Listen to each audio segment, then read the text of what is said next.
집주인이 망하게 막 이렇게 기도하고 있는 거예요. 집주인이 나머지 사업은 잘 되시고 그 부분만 안 되게. 물 떠다놓고 와서 망하게 해주세요. 네, 모든 아유. 국세가 거기에만 하고 나머지 사업 잘 되시게. 아유, 무서운 항상 분이십니다. 네.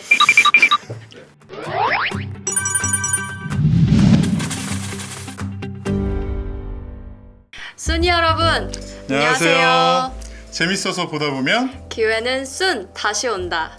안녕하세요. 응답하라 2016 부동산 변호사 박기태입니다. 안녕하세요. 사회초년생 박승현입니다. 감동의 종소리. 지금 총 3회 나오셨습니다. 4회입니다. 4회 나오셨. 무슨 말씀을 하세요? 아, 제가 또 한 번 친 걸 까먹어. 4번 나오셨습니다. 정말 급격한 속도로 따라잡고 있습니다. 저희 끝날 때까지 20회 예상합니다. 20회 네. 되면 뭐 상품 없나요? 저희 회사 수뇌부에서 네. 고민 중에 있다고. 네. 현금성 상품이면 우리가 약간 나눠 가지는 경우의 수 생각해 볼 수가 있어요. 저 그럼 딱딱하게 항상 승현 씨가 보니까 제일 어떻게 하면 내가 돈을 벌 수 있나 이런 거에 굉장히 민감하신 것 같더라고요. 여기를 사면 된다 이런 얘기를 하니까 치시더라고요. 근데 그런 게 꿀팁 아니에요? 아, 그쵸. 그런 그쵸? 게 꿀팁이니까. 공식 코너죠. 선택 2016 퀴즈 바로 세팅하도록 하겠습니다. 대구의 네. 최고의 학군이라고 불리는 수성구 범어동에 두 아파트를 지금 세팅을 해놨습니다. 1번 힐스테이트 범어 33평이고요. 2020년 용적률 219%, 건폐율 21%, 414세대입니다. 두 번째 목이 빌리브 범어, 이거는 2019년 227세대고요. 이건 32평입니다. 용적률 226%, 건폐율 61%입니다. 용적률은 비슷한데 건폐율 차이가 많이 나네요. 굉장히 차이가 나죠. 네, 이 두 아파트가 막상막하예요. 범어동의 대장 아파트 두 탑인데 이렇게 두 군데구나. 네. 더 비싼 가격을 기록했던 아파트를 골라주시면 됩니다.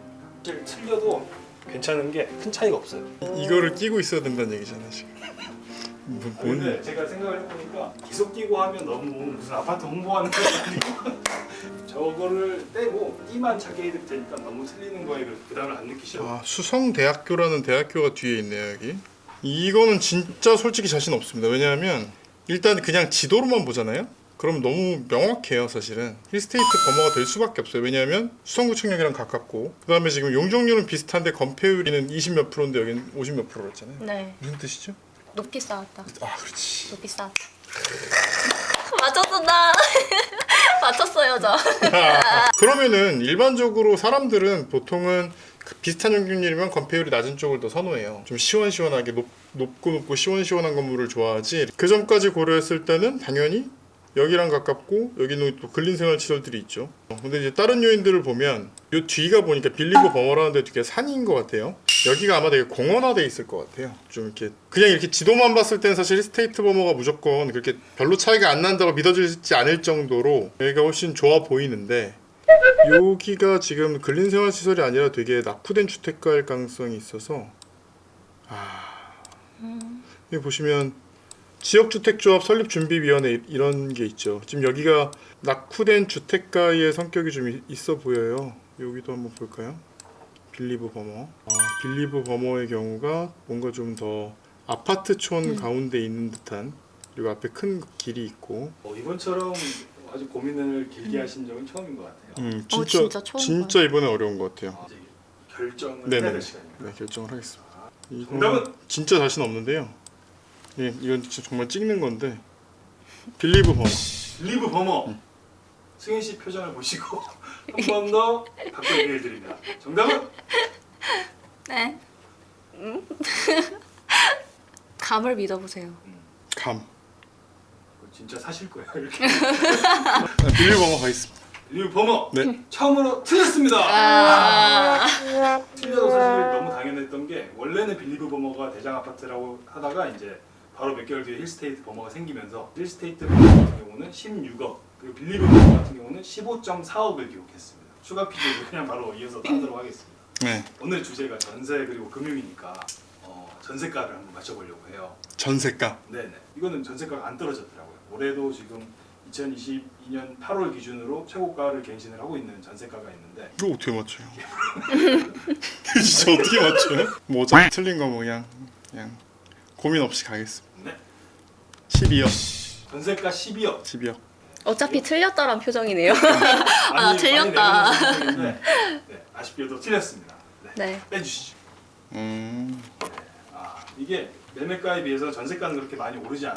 물론 오르긴 올랐는데 이건 계속 하고 있어요. 네. 오늘은 이제 무에타이 선수 같기도 한데 약간 에어로빅. 에어로빅. 너무 사람이 의기소침해지네요. 이번 주제는 전세제도 부동산 금융이라고 합니다. 흔히 이제 전세제도를 한국에만 있는 특이한 부동산 임대차 제도라고 하는데 과연 진짜 그런가요? 전세권은 우리나라에만 있는 독특한 제도가 맞습니다. 그러니까 민법에 이제 뭐 용익물건들이 여러 가지가 있는데 용익물건, 뭐 담보물건에서 물건들이 여러 가지가 나오는데 그 중에 전세권이라는 개념은 한국 민법에만 딱 있습니다. 전세 제도라는 게 결국 뭐냐면 우리가 보통 월세라고 하면은 보증금을 내고 거기다 이제 매달 돈을 이렇게 월세를 내야 되는데 통으로 보증금을 내고 월세를 특별히 내지 않는 제도잖아요. 그게 전세 제도잖아요. 그런 제도는 당연히 전 세계적으로 다 있습니다. 다만 우리나라만큼 그렇게 많이 있진 않아요. 그럼 우리나라 말고 또 어디가 볼리비아 이런 데도 있다 그러고 뭐 남미 쪽에 있다고 하는데 그게 그런 어떤 예외적인 현상 때는 다 존재해요. 대표적으로 뭐 미국에도 다 있었고 유럽에도 있었고 그런 제도는 존재하는데 우리나라는 이 전세제도라는 게 실제로 굉장히 활성화가 돼 있어서 실제로 전세권이라는 그 물건이 법에까지 들어간 것도 맞아요. 이제 안 좋아 졸리실 수도 있고 지금 살짝 조선 후기에 네. 이 도지권이라는 게 있습니다. 뭐냐면 소장농들이잖아요. 네. 소장농들이 원래는 내가 내는 거에 몇 프로를 내야 되는 거잖아요. 그러니까 사실은 월세랑 비슷한 거죠. 원래는 그런 개념인데 조선 후기에 도지권이라는 게 생겨요. 거의 전세 비슷한 겁니다. 그러니까 얼마를 먼저 내가 내고 도지권이라는 권리를 가져와요. 조선시대는 땅에 가서 사고 팔질 않았어요. 모든 건 왕의 땅, 왕토사상이라 해서 모든 건 왕의 땅이고 조선 후기가 되면 서로 막 땅을 사고 팔기 시작하거든요. 도지권을 사서 그 돈과 자기 돈을 합쳐서 땅을 사고 그리고 거기는 도지권을 인정을 해줘서 소작을 붙이게 하고 그래서 자기 땅의 영역을 점점 넓히고 사실상 우리가 아는 전세권이랑 거의 똑같죠. 그 개념상 거의 똑같죠. 네. 우리나라는 금융업이 발전을 안 한 나라예요. 조선시대부터 아무도 금융업을 안 했거든요. 우리나라는 상업이 발달하지 않고 금융이 발달하지 않아서 원래부터 금융업 전통이 없던 나라고 그래서 일제강점기부터 은행이 발전한다기보다는 사금융이 발전해요. 사금융은 200% 300%씩 나갔다 당시. 사금융이요? 사금융은 흔히 뭐 사채를 쓴다 그런 이 사채 시장이 우리 화폐 개혁 같은 거 한 이유도 그 사금융 때문에 한 거거든요. 원래 근대적인 어떤 금융기관이 발전을 못한 상태에서 사금융이 커져 있다 보니까 실제로 사금융에서는 흔히 지금도 남아 있어요. 뭐 2부 이자이래요. 2부 이자 그러면 월 20% 얘기하는 무슨 사채 이런 시장이 엄청 발달하고 대신에 은행은 발달을 안 했어요. 그럼 은행은 뭐 하는 데냐?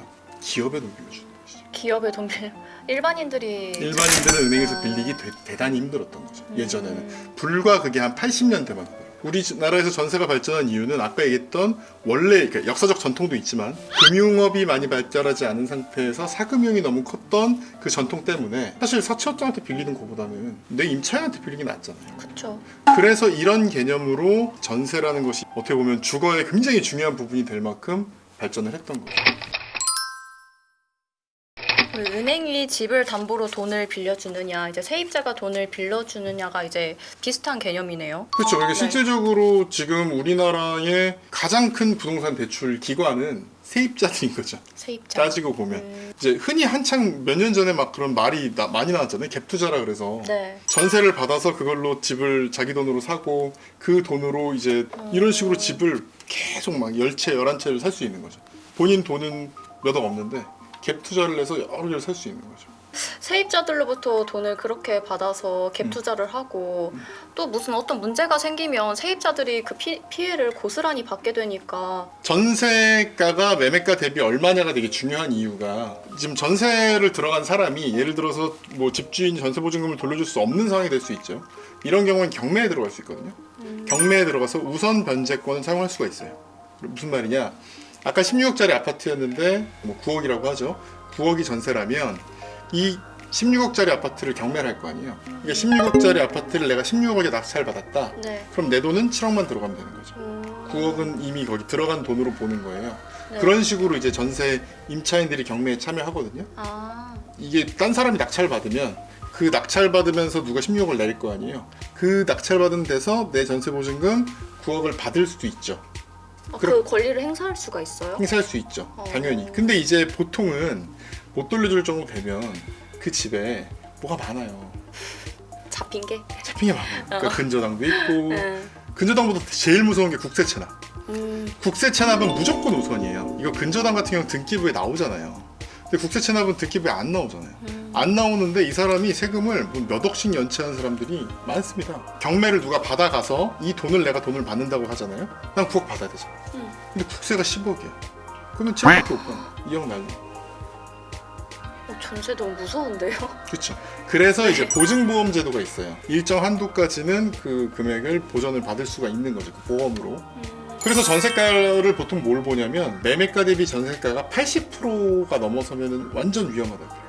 매매가 깡통 전세? 그걸 깡통 전세라고 하죠. 왜 그러냐면 아까 16억짜리 아파트를 경매를 하면 16억에 낙찰이 잘 안 돼요. 보통 1회 유찰이 되는 경우도 많고 유찰이 안 된다 하더라도 감정가가 16억까지 안 나올 수 있어요. 정말 잘 팔렸다 하더라도 16억짜리 아파트면 뭐 14억? 그 세입자가 있으니까 또 사람들이 비싸게 안 살려고 그러는 것도 있죠. 그래서 유찰이 되고 하면 16억짜리 아파트가 7, 8억에 거래된 경우, 낙찰된 경우도 있는 거예요. 그래서 저도 이제 전세로 살고 있는 아파트를 언젠가 낙찰 받을 수 있을 거라는 기대를 버리지 않고 있습니다. 또 여기서 욕심을 한번 또 집주인 망하게. 집주인이 망하게 막 이렇게 기도하고 있는 거예요. 집주인이 나머지 사업은 잘 되시고 그 부분만 안 돼. 네, 돌려받지 못한 전세 자금이 지난달에 거의 역대 최고치를 기록했다는 기사들도 보이더라고요. 전세 위기가 경제 전체로 번질 위험은 없을까요? 있죠. 그러니까 네. 원래 전세가가 매매가를 밀어 올린다 그랬거든요. 네. 아까처럼 깡통 전세는 피해야 되잖아요. 그러면 매매가 호가 자체가 전세가보다 높이 형성이 되는 거예요. 전세가가 사람들이 원하는 필요성이 있을 수 있잖아요. 예를 들어서 뭐 대치동이라든가 학원을 이용하고 싶은 사람들이 많은 곳이라든가 사람들이 살고 싶어하는 곳, 그래서 전세가가 높이 형성이 된 곳이 있잖아요. 네. 그러면 이 높이 형성된 데서 오히려 집값이 이걸 따라서 올라가는 겁니다. 문제는 아무리 전세가 때문에 올라갔다고 쳐도 결국은 살 사람이 없으면 수요와 공급의 원리에 의해서 떨어질 수밖에 없죠. 네. 그렇게 되면 전세가가 10억이라 아파트 가격이 12억이었는데 살려는 사람들이 없다 보니까 급매로 7, 8억에 나오는 거죠.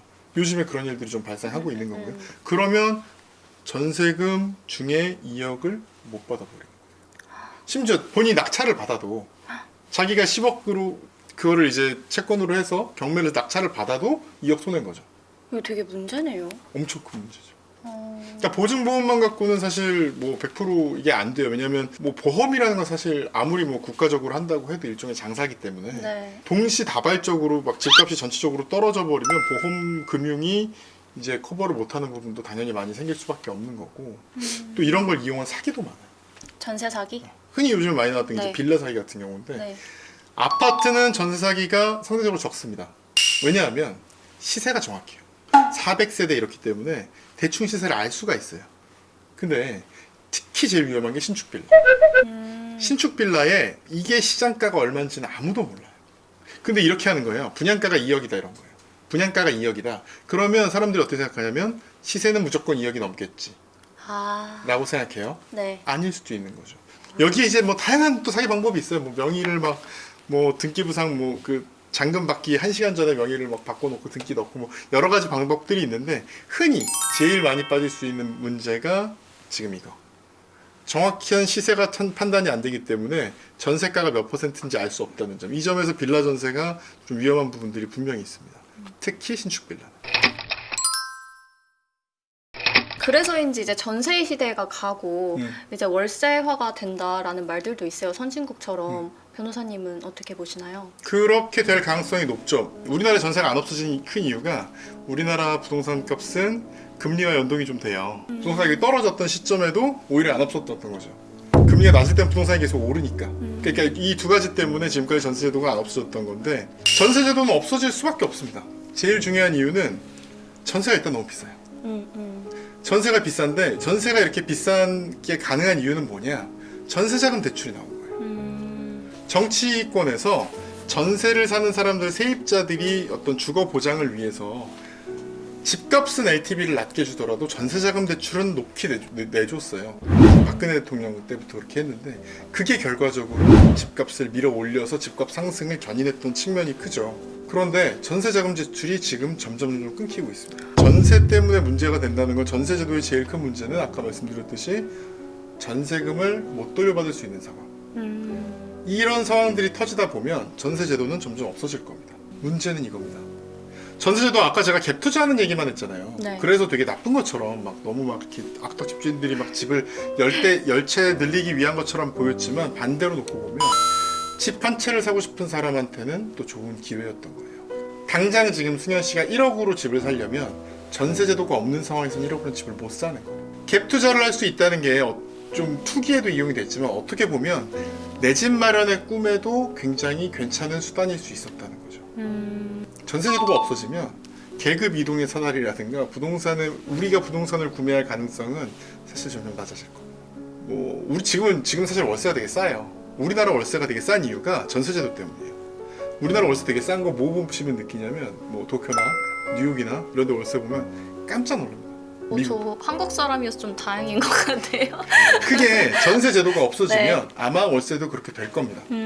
그만큼의 이윤을 얻어가야 되고 그럼 어떻게 되냐면 일본이 그런데 일본은 아파트를 개인이 소유하지 않아요. 분양을 주지 않고 어떤 리츠라 그러는 걸 회사들이 아파트 건물 같은 걸 소유를 하면서 전문 회사에서 월세를 줍니다. 한 단지가 사실상 소유자가 한 회사인 거예요. 그러면서 월세를 비싸게 주는 거죠. 그리고 아마 서울도 그렇게 될 거고 그렇게 되면 젊은 사람들의 내 집 마련의 꿈 이런 거는 지금보다 훨씬 더 줄어들 겁니다. 결론을 내리면 지금 주거 안정을 위해서 사람이 살기 위해서는 당연히 자기 집이 무조건 필요하죠. 이 제도가 언제 어떻게 없어질지 알 수 없는 그런 제도이기 때문에 전세 제도는 그러니까 내가 전세를 들어가는 건 일종의 과정으로만 사용하시고 결국은 내가 실거주하기 위한 주택은 사는 것이 여러모로 도움이 됩니다. 네, 1시간 동안 변호사님과 이제 전세제도에 대해서 얘기를 나눠봤는데요. 저는 좀 많이 와닿았던 주제인 것 같습니다. 근데 왜 주문을 안 치세요? 네? 와닿았지만 아니, 다음 시간에는 드디어 변호사님의 전문 분야인 재개발 그리고 재건축을 2시간으로 나눠서 이야기를 해볼 예정이니까요. 순이 여러분 매주 금요일 오후 6시 잊지 말고 보러 와주세요. 기회는 다시 온다. 순! 감사합니다.